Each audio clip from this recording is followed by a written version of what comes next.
Oke, hai teman-teman, kembali ke vlog saya, yaitu saya akan membahas tentang algoritma penjadwalan HRN atau bisa disebut High S Ratio Next.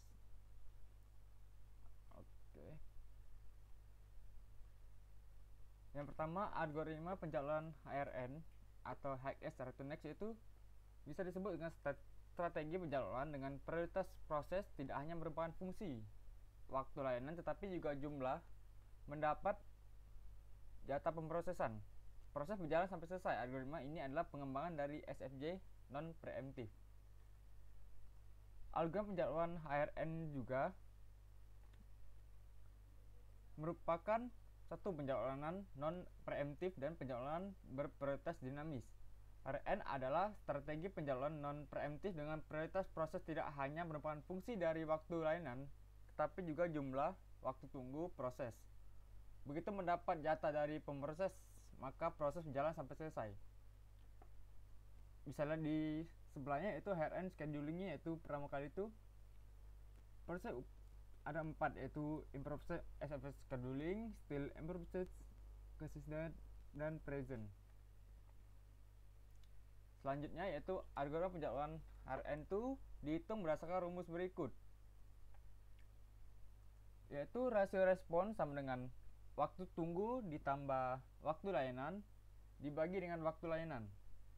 Respon ratenya yaitu W ditambah S dibagi S. W itu yaitu waktu tunggu waiting time, X itu waktu layanan, dan dibagi dengan waktu layanan lagi. Oke, next. Selanjutnya kita akan membahas tentang algoritma penjadwalan, penjelasan sedikit. Nah, karena waktu layanan muncul sebagai pembagi, maka proses yang lebih pendek mempunyai rasio respon yang lebih baik. Karena waktu tunggu sebagai pembilang, maka proses yang telah menunggu lebih lama juga mempunyai kesempatan yang lebih bagus untuk memperoleh layanan pemroses. Disebut HRN karena waktu tunggu plus waktu layanan adalah waktu tanggap, yang berarti waktu tanggap tertinggi yang harus dilayani. Kelebihan dan kelemahan HRN ini juga yaitu setiap proses akan mendapatkan layanan yang seimbang. Kelebihannya, kelebihan kedua yaitu tidak terjadi starvation karena proses yang memiliki prioritas dinamis. Dan yang kelebihan terakhir yaitu respon time cepat. Tidak dari kelebihan, HRN juga memiliki kelemahan, yaitu terjadi overheat akibat scheduler, yaitu dapat mengetahui dan memperkirakan service time pada proses yang akan dieksekusi. Terus kita akan membahas tentang simulasinya. Algoritma penjadwalan HRN dengan non preemptif.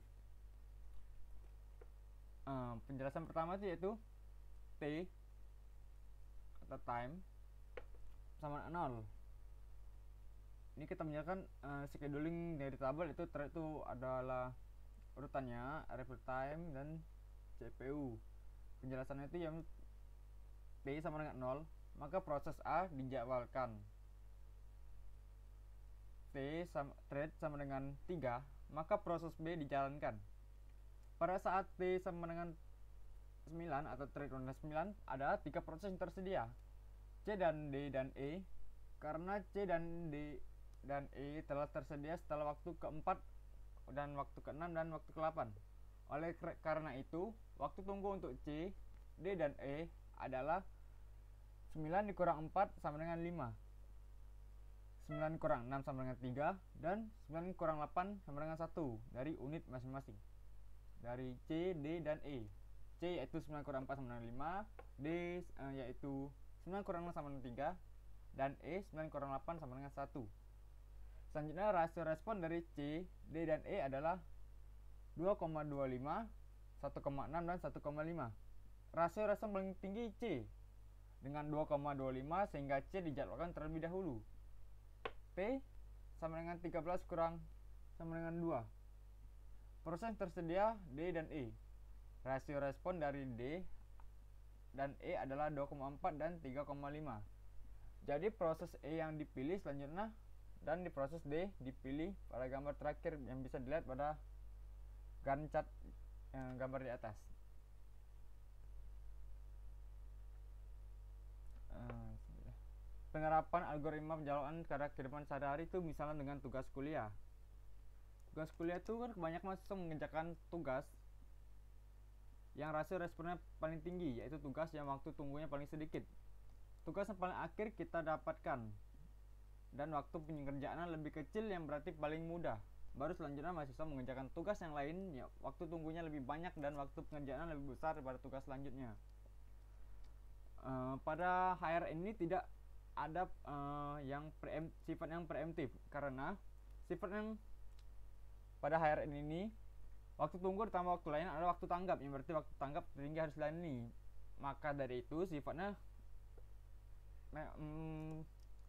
menjadi dua, yaitu yang pertama non preemptif dan yang kedua itu prioritas dinamis.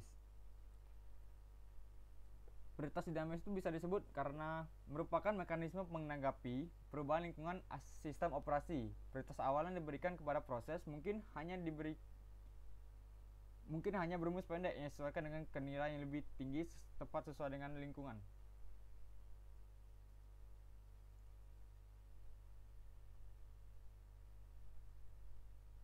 Mungkin itu saja yang bisa saya jelaskan. Mohon maaf jika ada kesalahan kata. Terima kasih.